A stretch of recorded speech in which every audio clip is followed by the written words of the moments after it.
It's the dead of winter in 1841, high up in the Colorado Rockies, where the wind howls like a pack of wolves and the snow piles up so deep it swallows horses whole. And there's this one guy, a rugged trapper named Jacob Morrison, hunkered down in his tiny log cabin while the temperature outside plummets to 30 below zero. But inside, his thermometer, a fancy gadget he hauled all the way from St. Louis, reads a cozy 21 degrees above. And get this, he hasn't touched a single stick of firewood in days. No crackling flames, no billowing smoke from the chimney. Just him sitting there, warm as toast, while his neighbors are out chopping wood like madmen, freezing their fingers off and burning through cords of timber just to stay alive. And you're probably thinking, how in the world did he pull that off without turning into an icicle? Was it some kind of magic or a deal with the devil, like the rumors said? Well, stick around, because this isn't some tall tale. It's a real slice of frontier history that changed how people thought about surviving the wild. And by the time I'm done telling you about Jacob's weird trick, you might just rethink how you heat your own home today. Back in those days, mountain men like Jacob were tough as nails. Fur trappers who roamed the untamed West, chasing beaver pelts for the big companies out east. But winter was the real killer, not bears or bandits. Because up in those elevations, the cold could sneak into your bones and never let go. And most folks built their cabins quick and dirty, single walls of logs chinked with mud, a stone fireplace that ate wood like a starving beast. And even then, you'd wake up with frost on your beard inside the damn thing. But Jacob, he was different. A thinker, a tinkerer, who spent years observing nature and picking up scraps of knowledge from native tribes and European immigrants who wandered into the territories in one brutal season. After nearly freezing to death himself the year before, despite keeping a fire roaring round the clock, he decided enough was enough. He wasn't going to let the mountains win. So he set out to build something smarter, something that didn't rely on constant chopping and burning. And what he came up with was so bizarre that when the other trappers saw it, they laughed him right out of the trading post, calling it a fool's errand that would collapse under the first heavy snow. But Jacob just smiled and kept at it, gathering materials that seemed worthless to everyone else. Stuffs of dry grass from the meadows, buckets of clay from the riverbanks, sand scooped from creek beds, and flat stones hauled from the hillsides. And as he layered them into his cabin walls in a way no one had seen before, whispers started spreading about this crazy hermit who was building a death trap. But little did they know, this stupid idea was about to prove them all wrong in the most astonishing way. You see, Jacob wasn't just slapping together a shelter, he was engineering a heat trap, drawing on old-world techniques he'd heard about from a Scottish settler and adapting them with what the land provided, creating what we now call a double-wall system with insulation that acted like a battery for warmth. But back then, it was pure innovation born from desperation. And as the first blizzards hit that winter, his neighbors were hunkered down, their fires blazing non-stop, smoke choking the valleys, while Jacob's cabin stood quiet, no telltale plume rising from the roof. And folks started wondering if he'd perished inside, maybe succumbed to the cold without even trying to fight it. But when a group of them trudged over to check on him, what they found inside left them speechless, the air warm enough to thaw frozen fingers. Jacob calmly sipping coffee from a tin mug, his face flushed not from fever but from comfort, and that thermometer swinging at 29 degrees warmer than the biting chill outside. But how exactly did those walls work their magic? And what hidden science was at play in layers of grass and stone that could defy the Rocky Mountain winter? Well, that's where the real genius comes in. And if you think that's impressive, wait until you hear how it saved his life during the worst storm in decades. Now, let's dive into the heart of Jacob Morrison's ingenious setup. Because this wasn't some accidental discovery, it was a deliberate design that turned his cabin into a fortress against the freeze. Starting with those double walls he built, where instead of just stacking logs tight, he created an outer shell and an inner one with a gap in between, filling that space with alternating layers of grass for trapping air pockets that acted like invisible blankets, clay mixed with sand to add mass that soaked up any daytime heat from the sun or a brief fire and released it slowly through the night, and stones wedged in to provide structure while conducting warmth evenly. And the beauty of it was how simple yet effective it all was. No fancy tools needed, just what the mountains offered for free. And Jacob had figured out that air was the key. Still, air doesn't conduct cold. Well, so by stuffing those walls with fibrous grass that created thousands of tiny deader spaces, he basically insulated the place better than a bear's den.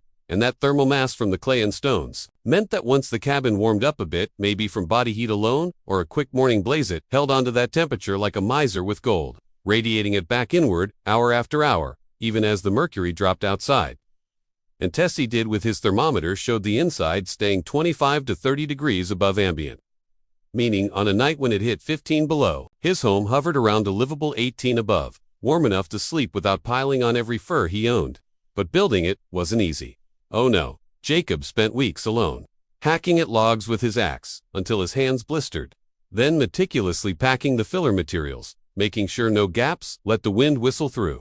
And all the while, the local trappers would swing by to join. One grizzled old-timer named Hank even bet a season's worth of pelts that the whole thing would cave in before spring, saying, "You're wasting time on fairy tales." Boy, real men fight the cold with fire, but Jacob ignored them. Drawing inspiration from stories he'd heard around campfires how some Native American earth lodges used similar layered earth for warmth, or how European peasants in cold climates stuffed walls with straw, he combined it all into his hybrid system, testing small sections first on a lean-to before committing to the full cabin.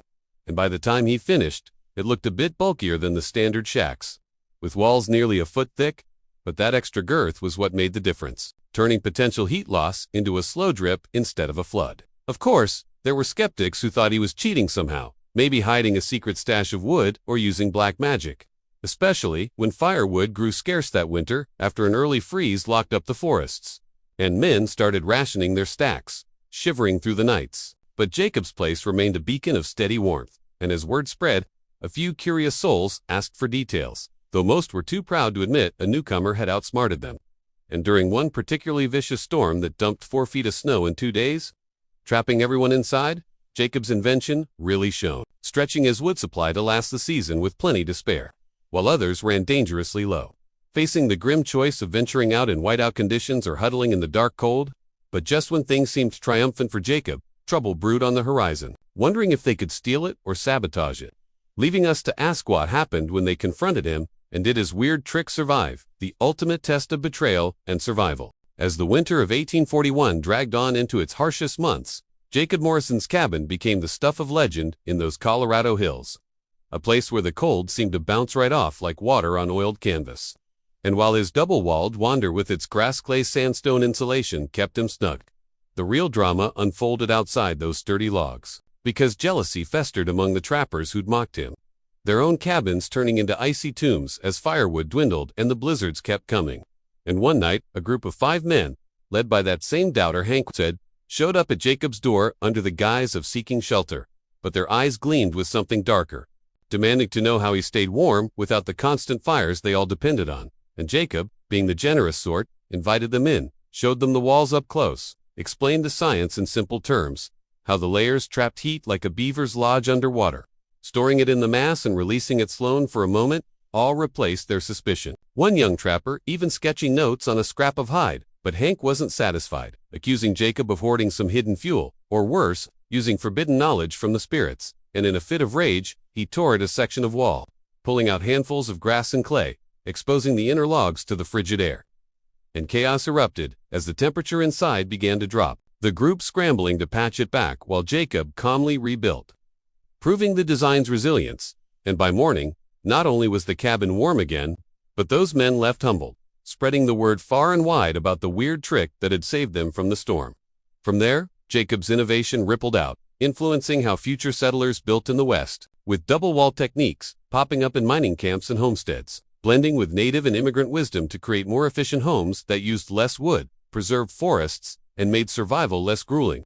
And though Jacob himself faded into obscurity after selling his trapline and moving on, his legacy lived in the structures that dotted the frontier, precursors to modern insulation we take for granted today, like fiberglass or foam. But back then, it was grassroots genius Lee Turley that turned the tide against winter's wrath. And historians now credit men like him with early sustainable building practices that helped tame the wild without destroying it. So, if this tale of grit and cleverness has you hooked on frontier history, hit that like button, subscribe for more stories of unsung heroes who outsmarted nature, and drop a comment below. What's the craziest survival hack you've ever heard of, or tried yourself? Your thoughts keep this channel alive, and who knows, maybe Jacob's trick could inspire your next DIY project.